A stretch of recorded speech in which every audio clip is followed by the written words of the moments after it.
আপনি ব্রাজিল এবং আর্জেন্টিনার পতাকা আপনি আপনার ছাদে ঝুলাই দেন, কিন্তু কোনোদিন কালিমার একটা পতাকা আপনি ছাদে ঝুলাইতে পারলেন না।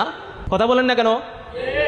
আজকে ব্রাজিল আর্জেন্টিনার খেলা হবে, আগামীকাল ব্রাজিল আর্জেন্টিনার খেলা হবে, পুরো মাস জুড়ে ব্রাজিল আর্জেন্টিনার খেলা হবে।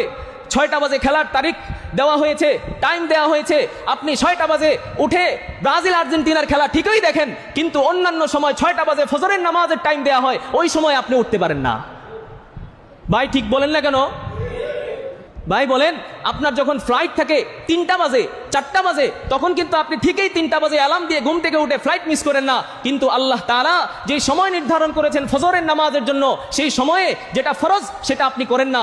আপনি কি করেন? আর্জেন্টিনা ব্রাজিলের খেলা দেখার জন্য আবার ঠিকই 6টা বাজে ঘুম থেকে উঠে যান। ভাই এই সমস্ত মানুষ, আর্জেন্টিনা ব্রাজিলের মানুষ, তারা পতাকা বানিয়ে যত টাকা খরচ করে, বাংলাদেশের মানুষ তার চেয়েও বেশি খরচ করে। 100 গজ 200 গজ আছে না? 100 গজ 200 গজ আছে না ভাই? আছে। একজনে কিস্তির টাকা তুলে নিজের ওই রিক্সাকে সাজাইছে, আর্জেন্টিনার পতাকার রঙে কি করছে? সাজাইছে।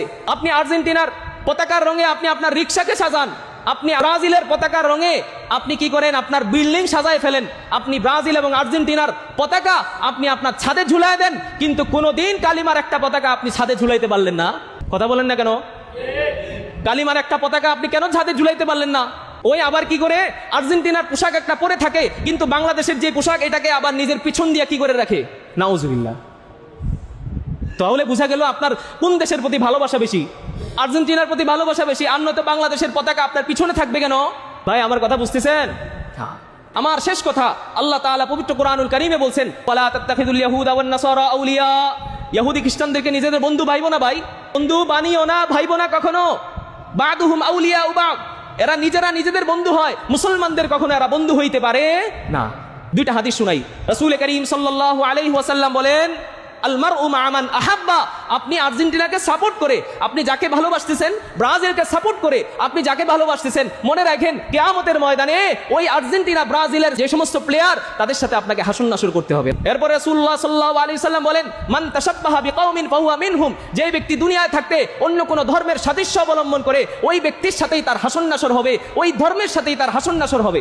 এখন আপনাদের কাছে প্রশ্ন করতে চাই, বলেন আপনারা নবী যারা আছেন, আমার নবী এবং সাহাবায়ে কেরাম নেককার আলেমদের সাথে আপনার হাসন নাসর হোক, আপনি এটা চান নাকি ইহুদি খ্রিস্টানদের সেই মেসি, নেইমার, অন্যান্য প্লেয়ারদের সাথে আপনার হাসন নাসর হোক, আপনি এটা চান? বলেন।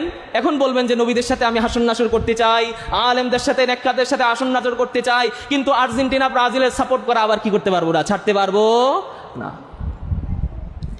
এই 2টা হাদিস মনে রাখবেন।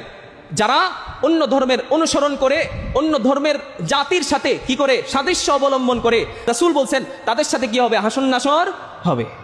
আল্লাহ আমাদের সবাইকে বুঝার তৌফিক দান করেন। ভাই একটা মানুষ বাহ্যিকভাবে অনেক কিছু দেখা যায়, কিন্তু বাহ্যিকটা দেখলেই তার ভিতরে কি আছে এটা কি বোঝা যায় না? বলেন। আপনার বাহ্যিক কি? মেসি নেইমারের কাটিং দিয়ে রাখছেন, আপনি বাহ্যিকভাবে দেখা যাইতেছে। মেসি যেইভাবে দাঁড়িয়ে রাখছে আপনি সেইভাবে রাখছেন। আপনি মেসি যেই কালারের পোশাক পরে সে খেলাধুলা করতেছে, সেই কালারের পোশাক পরে আপনি কি করতেছেন? খেলাধুলা করতেছেন। তাহলে আপনার বাহ্যিক কি দেখা যাইতেছে? তাদের অনুসরণ। কিন্তু ভিতরে যদিও আপনি বলেন লা ইলাহা ইল্লাল্লাহ মুহাম্মাদুর রাসূলুল্লাহ, আল্লাহ ছাড়া কোনো মাবুদ নাই, কিন্তু বাহ্যিকভাবে তো আপনি তাদের অনুসরণ করছেন। কথা বুঝেন নাই ভাই? আমি আপনাদেরকে শেষ কথা বলি, ভাই 1.5 মাস 1 মাস খেলা হবে, একটু চিন্তা করেন, নিজের ভিতরে ভাবনা তৈরি করেন।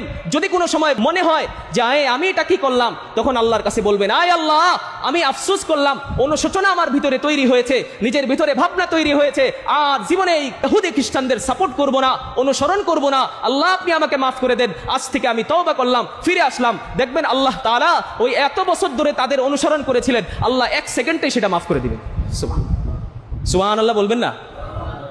আল্লাহ আমাদের সবাইকে বুঝার তৌফিক দান করেন।